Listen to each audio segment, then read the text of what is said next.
How's it going, everybody? This is Shady of Shady Horror, back with another watch and review. This time it is 964 Pinocchio.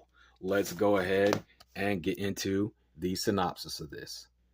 Shozen Fukai's Pinocchio 964 depicts the nightmarish journey of a discarded cybernetic sex android that is expelled from a brothel and left to fend for himself. Aimlessly wandering around the city, Pinocchio meets Kyoto, an amnesiac homeless girl with a horrible secret of her own. Together, they try to piece together their past lives and survive in a cruel, brutal hellscape. At the same time, Pinocchio's fiendish creators search desperately to find their lost prototype android before the public and authorities discover him. As agents pursue Pinocchio, his frantic escape morphs into a mind-warping, hallucinogenic thrill ride. Be prepared.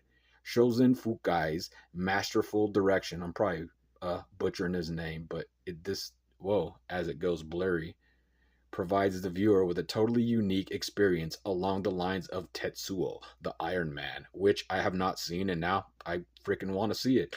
This submersive underground classic packed the theaters in Japan, where it was hailed as an innovative masterpiece. It has some special features on here. I watched part of that interview with the director. Some good insight on there. There's a short film called Caterpillar from the late 80s, which I didn't really watch. So let's get into this. 964 Pinocchio. This is not rated. It is from the year 1991. It has a runtime of 1 hour and 37 minutes, and it is put out by the company Media Blasters. A first time watch. One I borrowed. I let a friend borrow a couple movies, and I borrowed this one. May as well go ahead and review it. This may be the first film I've watched from the Media Blasters company. So let's go. Asian horror film time. From the get-go, this is off to some artistic, trippy, weird, psychotic shit. In black and white is how it starts. Then, boom, the colors kick in. The Blu-ray looks good. Like the synopsis says, this is one oddball, batshit crazy flick. The music, the sound also play into the oddness of this one. It is subtitled, which I have no problem with at all. I love cinema from around the world, and I always watch it when I can in its original language to capture the tone and the vibe the way it's supposed to be seen. The cuts and edits are different at times. This movie definitely has its own style, and for that alone, I give it credit.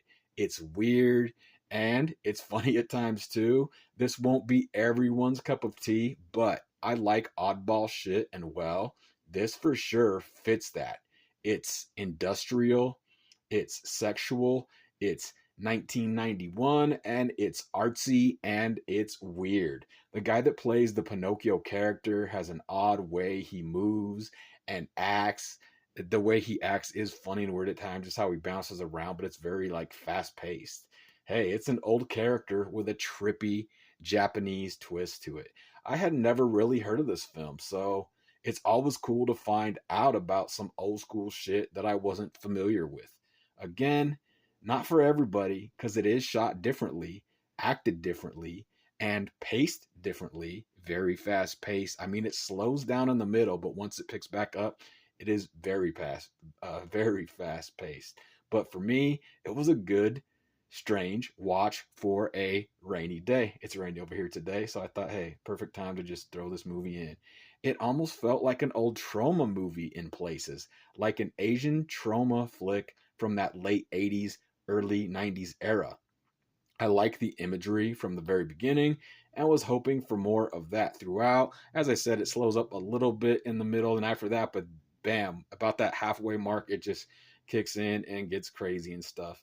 It does change though, and that pacing, as I said, is really odd is odd as well. It's quick. I know there's a 90s film called Pinocchio's Revenge as well, which I have not seen.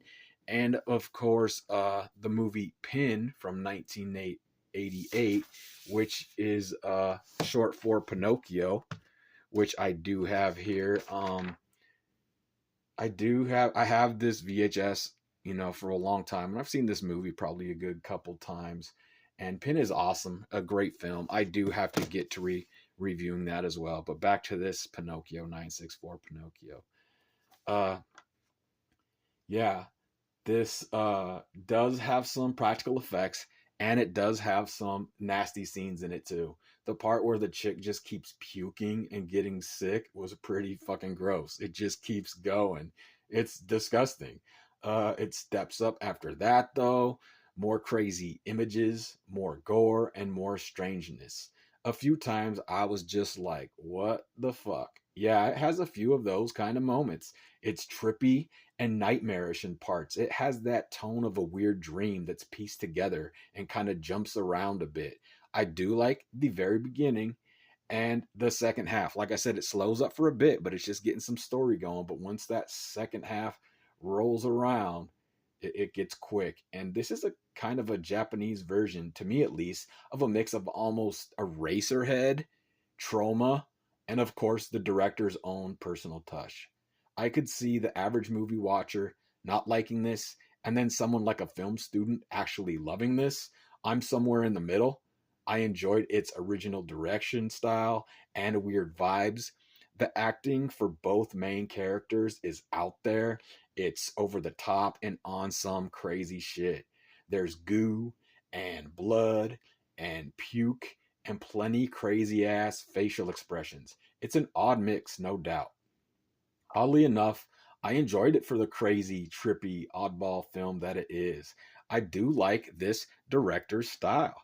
Sometimes it had me wondering what the hell this next shot or what the hell the next edit would be. As I said, it gets to be on like some fast kind of like cuts and stuff, especially that last third act of the film. Some of the locations are cool too, especially the underground and the tunnels. I do like that area. Plenty extreme close-ups and fast-paced camera work in the second half, but mostly, that third act, it gets fast and it sticks with it. And plenty weird sound effects and practical effects to go along with it. It's a Japanese punk rock Pinocchio.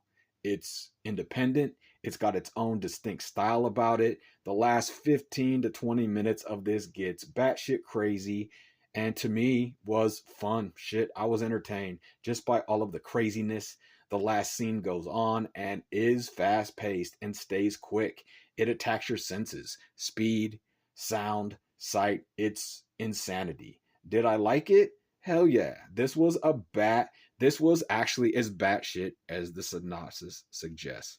Hope everyone is doing good out there. I thought I'd give this a watch on a rainy day. I had fun with this one. It's a crazy flick. This was 964 Pinocchio.